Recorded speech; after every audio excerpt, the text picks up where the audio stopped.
again, and welcome to Kabbala Revealed. I'm Tony Kozenek. In this lesson, we're going to look closely at a Kabbalistic article, something that we looked at a few lessons ago, but we're going to look at it in more detail.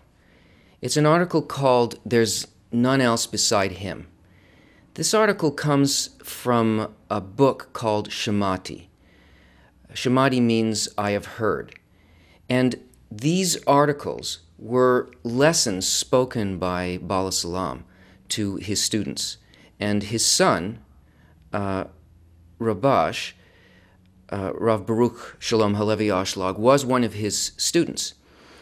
And he wrote what his father said. And he kept it in a little personal notebook. And it was something, this notebook was something that he kept with him all the time.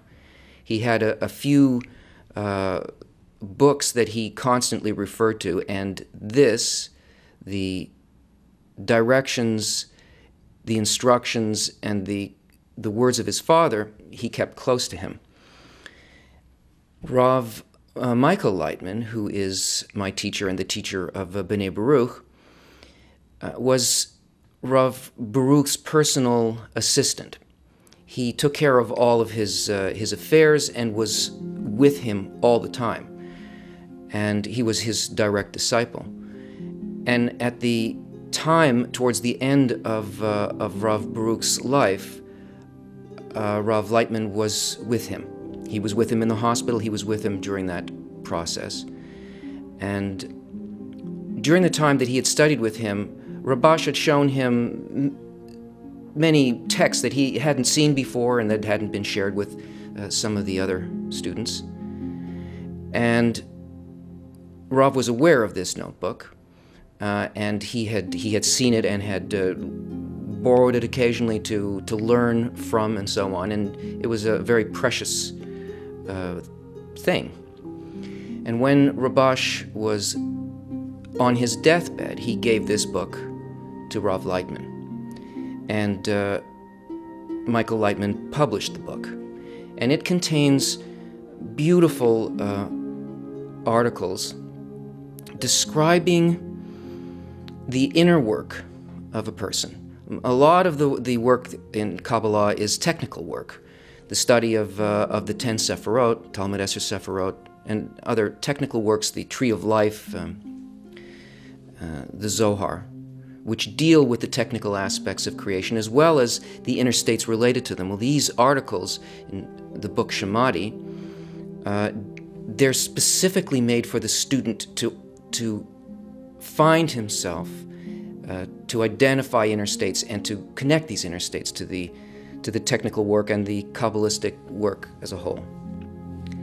And they contain thought from the highest level of reality. This particular article, There's None Else Beside Him, it encapsulates the entire methodology of Kabbalah. There isn't anything that a person need do or know or consider that's not in this article. And Rabash told Rav Lightman that it would be a good thing if he read this hundreds of times. We'll read it once today, perhaps, if we can get through it. And as we do, again, we're doing this only to attract upper light, and all that you need do as we go through this is to try to connect with the thought and the feeling of the author. There's none else beside him. It is written that there is none else beside him, meaning that there is no other power in the world with the ability to do anything against him. And what man sees, namely that there are things in the world which deny the household of above, is because he wills it so. In other words, there's one power, there is one active force, there is one actor in reality. And there is no other authority, there is no other author to anything that occurs in reality. But the fact that we see that the world is built in such a way that there seems to be an opposing force, well, this is done on purpose. And it's for our benefit. And it needs to be harnessed. It needs to be understood. And it needs to be included in our perception. And it is deemed a correction called the left rejects and the right adducts, meaning that which the left rejects is considered correction. This means that there are things in the world which from the beginning aim to divert a person from the right way, and they reject him from holiness. The hiddenness of the Creator is not a physical hiddenness. We feel perhaps he's not there, or maybe I believe in him, but the proof for it, we don't truly claim that if we saw him stand before us, we already know this. We know that we're not speaking about a physical proof, a physical reality. The hiddenness of the Creator is hidden not just from our physical senses. He is hidden from our inner sensation, our feeling of connection, our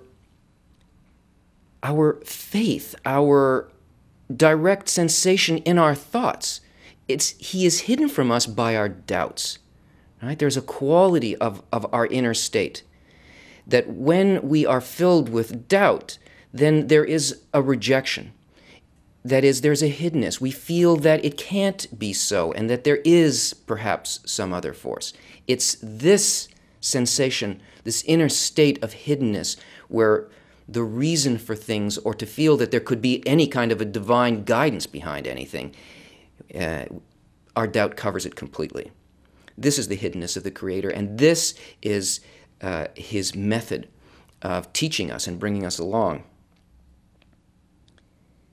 This means that there are things in the world which from the beginning aim to divert a person from the right way, and they reject him from holiness. It's built that way. It's part of the design, this hiddenness of the Creator, and the evolution towards the desire to perceive the Creator. And the benefit from these rejections is that through them a person receives a need and a complete desire for God to help him, since he sees that otherwise he is lost. This need is actually what Kabbala defines as prayer. To a Kabbalist, prayer is not words spoken. It's not something of the mouth. It's not the repetition of things, words and ideas in a prayer book. It is a gut-level need. It's something that has occurred in a person's desire for which there can be no other answer but the thing desired for. And the hiddenness of the Creator and this action of the right and the left hand purposely create a need specifically for the closeness to the Creator. That is, for doubts to be removed, for us to rise above the aspect of our nature that engenders these doubts. And that's the benefit. This is called a correction, this development of this desire. And what is it that happens? How is this benefit felt for a person? Not only does he not progress in the work, this is how he feels, but he sees that he regresses and he lacks the strength to observe Torah and mitzvot, even if not for her name. So we know that the goal is to be able to be like the Creator, to create an inner similarity of form, of intention towards the Creator, which would be to bestow without thought of self, without that need, to be completely in bestowal, which is called for her sake, or lishma. But a person can't even come close to that, so that the sensation that is teaching them and evolving them and building the need is a sensation that they can't even do this work, even if not for her name. That is, even for themselves they can't do it. The rejection and doubt is so complete, and it's part of the process. It happens. It is one hand and then the next hand, one hand and the next. When this happens to a person, it's not happening because there's something wrong with the person. It's happening because it's in the system and it's built that way. that only by genuinely overcoming all the obstacles above reason, he can observe Torah and mitzvot. So this is the thing that's built for a person, that it's not possible by dealing with a doubt and then with some kind of a filling, a delight at feeling close. These two variations always produce a hiddenness, a sensation of hiddenness, and that the only way that a person can proceed to actually observe Torah and mitzvot, that is to become like the Creator, draw close and bond with the Creator, is above that level, above reason. But he doesn't always have the strength to overcome above reason, that otherwise he is forced to deviate, God forbid, from the way of the Creator, and even from not for her name. And he who always feels that the shattered is greater than the whole, meaning that there are a lot more descents than ascents, and he doesn't see an end to these predicaments, and he will forever remain outside of holiness, for he sees that it's difficult for him to observe even as little as a jot, unless through overcoming above reason, but he is not always able to overcome. And what shall be the end of it? This is the extent of the hiddenness and the need that it evokes in a person.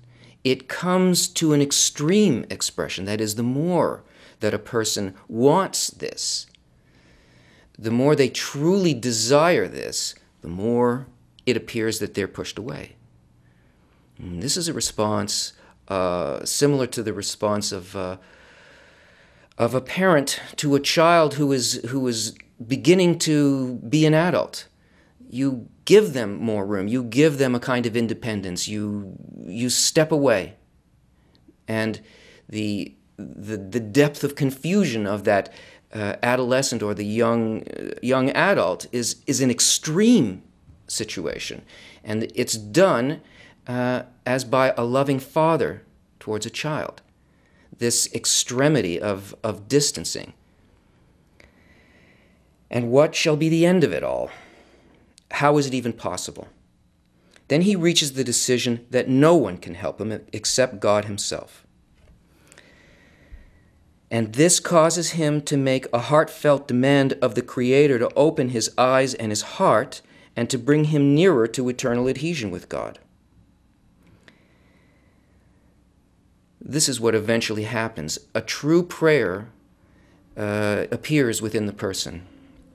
That you can't fool the Creator. You can't say one thing and really desire another. This is the kind of prayer that is answered immediately, because the Creator is the whole of reality, and the force of development responds to those particular conditions that allow for development. That is, there must be something in the creature that allows a higher state to occur for them. And that higher state only happens as a result of a deepening need. So it says, it follows then that all the rejections that he had experienced had come from the Creator.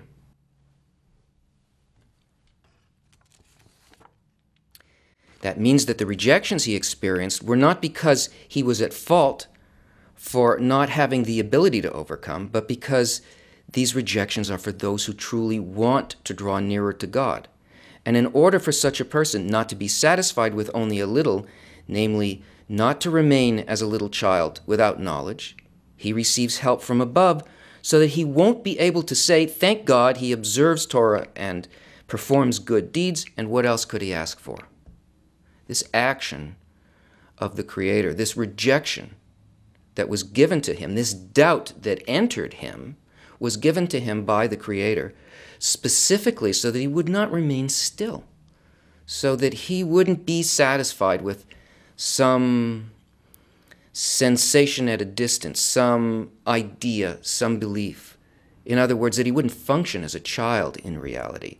Oh, there is a God, and he will take care of me, and if I ask for something, maybe he'll change his attitude towards me and be nice to me and take away this situation.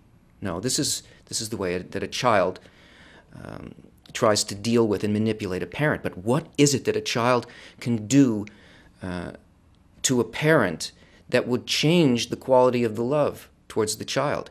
Even in the natural world, in the physical world, the love of a mother or a father to the child, it encompasses everything for the child. There's nothing that will change it. It's constant.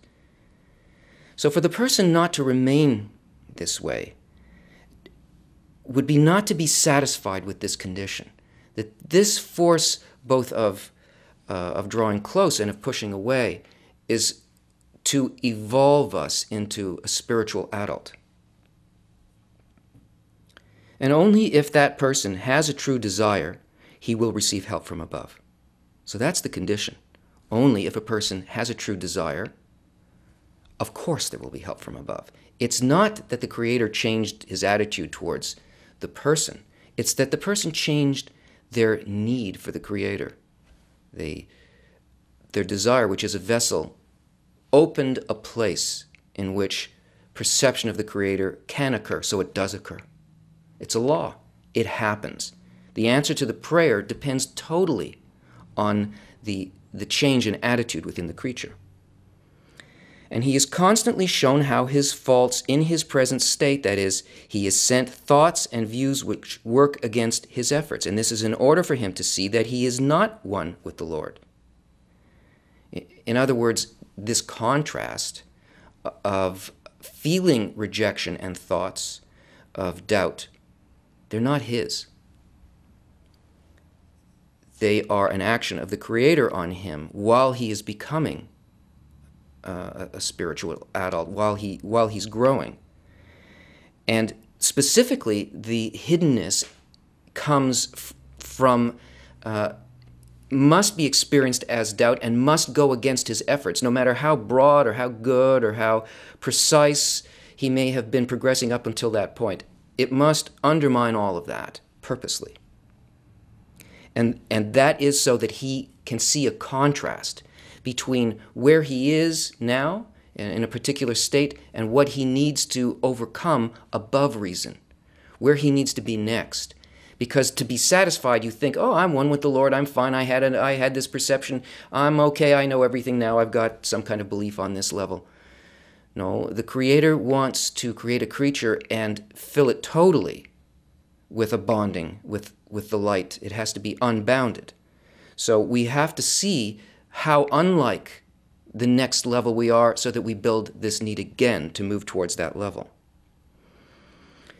And as much as he overcomes, he always sees how he is found in a position farther from holiness than others who feel one with the Lord. But he, on the other hand, always has complaints and demands, and he cannot justify the behavior of the Creator and how he behaves towards him. And it pains him that he is not one with the Lord until he comes to feel that he has no part in holiness whatsoever. So, a person sees his situation change. He's not satisfied with the things that others around him are satisfied with. He comes to a point of complete preparation, that is, of complete doubt and complete despair. This is one of the things that occurs. And this is a preparation. It's a despair towards the goal, not a despair against life, that life is not worthwhile, but that according to the goal that he has determined, his intention to bond with the Creator, he sees that it is completely beyond his capability. That is, the capability of his created nature and the will to receive, and his actions, his intelligence. It can't be done that way. And although he is occasionally awakened from above, which momentarily revives him, but soon he falls into an abyss. However, this is what causes him to realize that only God can help and really draw him closer. So even the enlightenment, even the awakenings that he receives will not do the job. It must continue to the point where there is a complete need only for the Creator, only for the light. One has to really abandon this idea that there's something we can do with our actions in this world. No action by a person will do anything to advance this. Only the growing inner desire will change anything. A man must always try and cleave to the Creator, namely that all of his thoughts will be about Him. And that is to say that even if he's in the worst state, from which there cannot be a greater descent, he should not leave his domain, namely think that there is another authority which prevents him from entering into holiness and which has the power to either benefit or harm. And that is the substance of doubt, that there's some other reason for this occurring. Either it's me, or it is the world is conditioned in a certain way, my environment prevents me, that there is something other than the Creator doing all of these actions. That is, he must not think that there's a matter of the power of the other side, which does not allow a man to do good deeds and follow God's ways, but he should think that all is done by the Creator. The Baal Shem Tov said that he who says there is another power in the world, namely shells, is in a state of serving other gods, and that it's not necessarily the thought of heresy that is the sin, but if he thinks that there is another authority and a force apart from the Creator, by that he is committing a sin.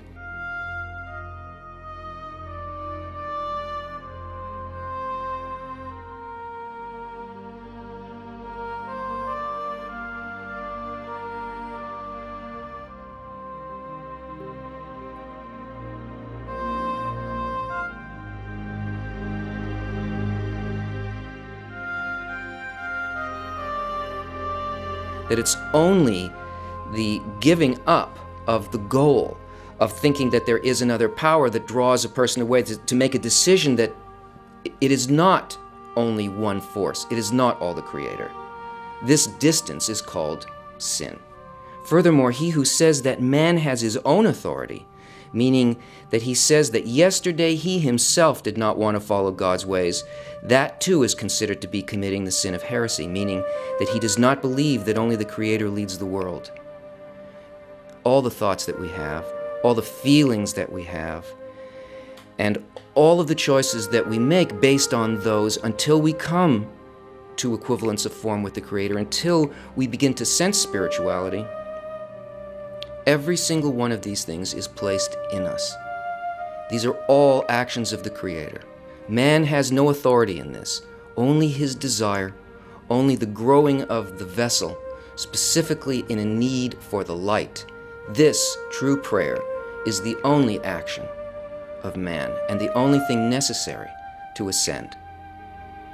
We'll continue this article next time. Join us then.